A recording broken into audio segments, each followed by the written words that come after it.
Yes, constipation. I get too much gas with too much animal protein. I love this question.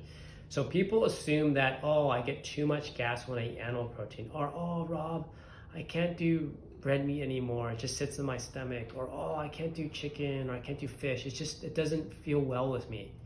The reason why it doesn't feel well with you, you probably ate it when you were younger, but as you get older, if you do not produce enough hydrochloric acid, and that's the topic I started with ACV, then you will find that any type of protein will sit in your gut and it will putrefy in a sense.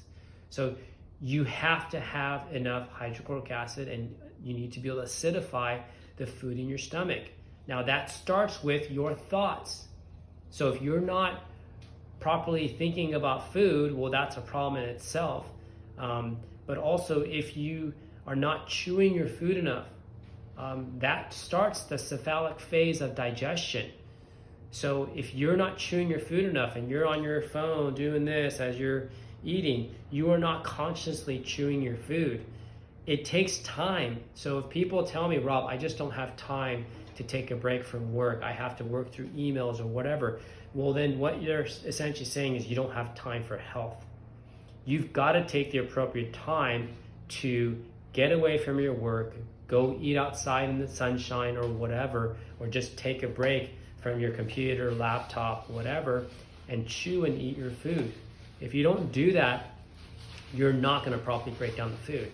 And last thing is, like, it brings up a question about digestion and chewing. And Dr. Alan Gaby, he's a brilliant physician, but I remember he talked about when you're chewing your food, just think of it like, ice chips in the sun. Well, ice chips in the sun, that melts a lot faster than big chunks of ice. So when people don't chew their food enough, they're basically, taking a bite of steak and some vegetables and chewing 6, 7, maybe 10 times, 12 times maybe, and they swallow. So it's very difficult for your body to break that down fully. And so that's why sometimes that sticks into your gut. So just because you can't eat it, yes, it could be the quality, maybe it's not grass-fed or whatever, but most likely it's a compromised digestive system that's occurring with someone in your situation. So that's not a reason for you to eat vegan. Now, if it's for religious reasons, that's totally different, but you get my drift of where I'm going with that. So, hey, thanks.